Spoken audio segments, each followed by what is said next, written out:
Doctor प्रभात memorial hospital में मदद के लिए आए, सिर्फ 5 मिनट या आधा घंटे के लिए। उनको डीएनए टेस्ट के लिए कौन सा बेवकूफ़ी है, कोई मदद करने के। इसके बाद जो भी देख रहे होंगे भाई बहन, कोई मदद करने के लिए आएंगे। प्रशासन का जिस तरह रवैया है, पूरा सर घोल के पी गए हैं। क्या लग रहा है? 12 बजे प्रशासन वहाँ पहुँचती है और बुलाया जाता है हम लोग को इस्माइलपुर से कि आप आइए सैंपल दीजिए।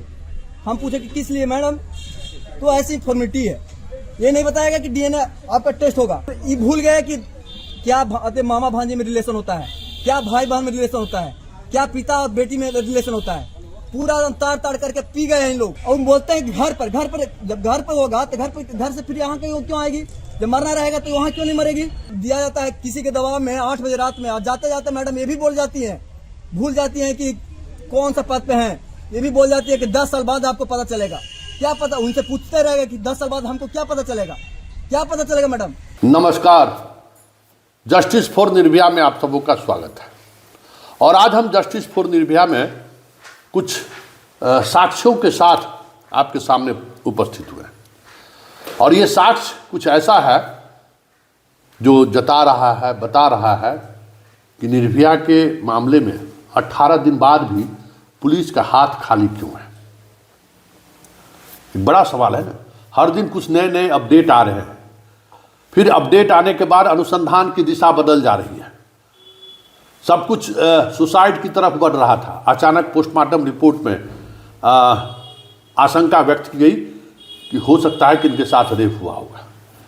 पूरे अनुसंधान की दिशा रातों रात बदल गई। फिर सीमेन की बात आई तो फिर अनुसंधान की दिशा बदल गई। मतलब लगातार अनुसंधान की दिशा आत्महत्या से शुरू हुआ, फिर वो बातें आकर रेप के साथ एस्टेब्लिश करने की कोशिश हुई। फिर सीमेन के आने के बाद ये तय हो गया कि कुछ न कुछ निर्भया के साथ हुआ है। फिर उसी दिशा में अनुसंधान आगे बढ़ गई तो देख ही रहे कि 11-12 लोगों के अभी तक ब्लड सैंपल ले लिया गया है और उनका डीएनए निकाला जाएगा। जो डीएनए पाया गया है, जो मतलब सीमेन पाया गया है, उसके डीएनए से मैच कराया जाएगा। ये सारे अब एक दूसरा डायरेक्शन में अनुसंधान आगे बढ़ रहा है। उस तरफ पुलिस का दिमाग है कि कौन कौन लोग शामिल हो सकते हैं, अब उसकी सूची बनाने में लगी हुई है पुलिस। क्योंकि ये तय है कि जिस हॉस्टल में घटना हुई है निर्भया के साथ, वहाँ निर्भया के अलावा कोई दूसरा व्यक्ति उस हॉस्टल में नहीं गया है। ना सीसीटीवी फुटेज में कोई छेड़छाड़ नहीं है। पूरी तौर पर वो सीसीटीवी फुटेज मौजूद है, जिसको प्रशासन लगातार अपने सीनियर ऑफिसर्स के बीच दिखाते रहे हैं। 108 घंटे का सीसीटीवी फुटेज है इस पूरे मामले में। 100 से अधिक सीसीटीवी फुटेज का अध्ययन हो चुका है। फिर भी हॉस्टल के अंदर 5 तारीख की रात में निर्भया के साथ कोई घटना घटित हुई है, ऐसा कोई एविडेंस सीसीटीवी फुटेज में नहीं है। तो पुलिस के लिए सबसे बड़ी संकट वही है कि आखिर पुलिस तो फिर निर्भया को हुआ क्या। दवा के बारे में जो थ्योरी थी वो पिता नकारते रहे। आखिरकार उन्होंने स्वीकार किया कि हाँ, ये जो दवा वहाँ से बरामद हुई है, उस दवा का हम इस्तेमाल करते थे। बड़ी मुश्किल से पुलिस को उसमें भी 4 दिन समय चला गया उस दवा का सीरियल नंबर से, क्योंकि शुरू से ये कह रहे थे कि दवा में पुलिस जबरन वहाँ रख दिया है, हम ये दवा हमारी बेटी कहीं से ली ही नहीं है। फिर सीरियल निकालना, फिर उस बैच नंबर में कहाँ कहाँ दवा गया है। पूरे मध्य बिहार के कई जिलों में वो खोजते खोजते पहुंचा कि वो दवा अरवल मोड़, जहानाबाद के अरवल मोड़ में इस दुकान से ली गई है। तब फिर कह के हाँ, लगता है गलती से हमारी बेटी लेके चली गई। इस वजह से और अनुसंधान में विलंब हुआ। अब एक और नई बातें सामने आई। देखिए, अभी ये अगर इस तरीके से चलता रहा, परिवार के द्वारा असहयोग होता रहा, इसमें और विलंब लगेगा। देखिए, ये डीजीपी को पत्र इन्होंने लिखा है 24 तारीख को। 24 तारीख को इनके पिताजी ने, निर्भया के पिताजी ने डीजीपी को पत्र लिखा है, जिसमें कई पॉइंट का उन्होंने वर्णन किया है। 7वें नंबर के पॉइंट पे इन्होंने लिखा है कि जिस अस्पताल में प्रभात मेमोरियल हॉस्पिटल में जो इलाज हुआ, उस दौरान हमारी बेटी का जो कपड़ा जो पहने हुए था, वो कपड़ा अस्पताल वाले ने नहीं दिया। जरा गौर से देखिएगा, एकदम मोटे मोटे अक्षर में कि भाई देखिए कि ये पिता का बयान है। चैनल पर उन्होंने कई बार बयान दिया है, लेकिन डीजीपी को 24 तारीख को उन्होंने जो पत्र लिखा है उसमें उन्होंने मोटे अक्षर में लिखा है कि हमें कोई वस्त्र बरामद नहीं हुआ है। और 25 तारीख को खबर आती है कि भाई इनके आर्नर गारमेंट्स में सीमेंट पाया गया। इस विज्ञप्ति को, प्रेस रिलीज को जरा गौर से देखिए कि परिवार के द्वारा दिया गया, 10 तारीख को दिया गया है, उसमें सीमेंट मिला है। 24 तारीख को वो लिख के दे रहे हैं कि हमको लड़कियों का कोई वस्त्र नहीं दिया गया, मेरी बेटी का कोई वस्त्र अस्पताल में नहीं दिया गया। तो फिर 10 तारीख को उन्होंने कहाँ से वस्त्र ला कर दिया जांच एजेंसी को, जिसकी रिपोर्ट 25 तारीख को आई? पिता को जवाब देना चाहिए ना।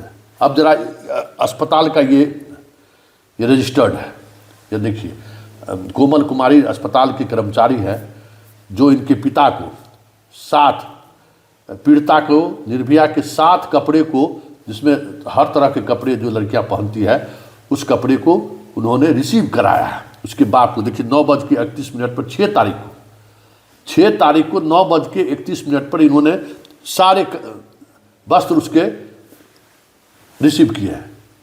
और 24 तारीख को डीजीपी को लिख रहे हैं कि हमको कोई वस्त्र नहीं मिला है। अब आप समझ लीजिए कि ये झूठ बोलने की जरूरत क्या है, या इस झूठ का मतलब क्या है। अब देख लिए ना, 24 तारीख को डीजीपी लिखते हैं और ये 6 तारीख की रात में ही 9:31 पर उसका सारा जो कपड़ा पहनी हुई थी, 7 कपड़ा, वो रिसीव कर लिया। और 10 तारीख को वो कपड़ा देती है, तब इसके परिजन, जब पुलिस के द्वारा लगातार दबाव बनाया गया तो शुरू में उन्होंने डिनाई कर दिया कि नहीं, हमको कपड़ा दिया ही नहीं है।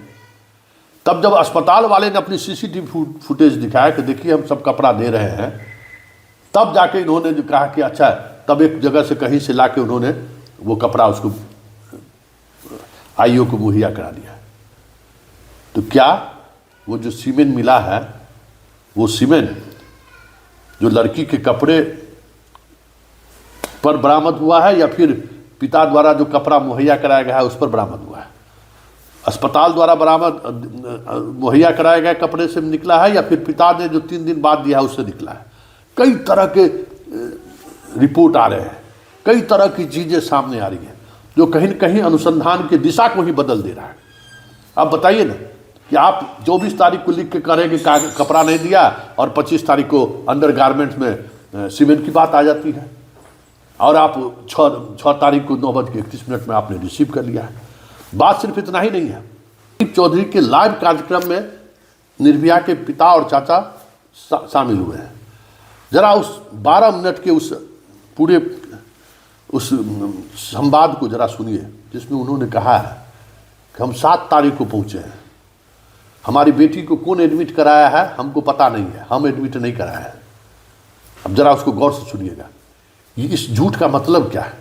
जबकि संदीप चौधरी बार बार पूछ रहे हैं कि भाई अस्पताल में भर्ती कराया होइएगा तो पैसा तुरंत जमा किए होइएगा ना, तो नहीं, हम लोग थे ही नहीं। जबकि 6 तारीख को 7:38 पर, देख रहे हैं डॉक्यूमेंट, 7:38 पर निर्भया को इस हॉस्टल का केयर टेकर सहजानंद का, डॉक्टर सहजानंद का कंपाउंडर, जहाँ पहले इलाज हुआ था वो, और उसके बाद 3-4 लड़कियाँ इसको लेकर अस्पताल आती है, जहाँ उसको एडमिट किया जाता है।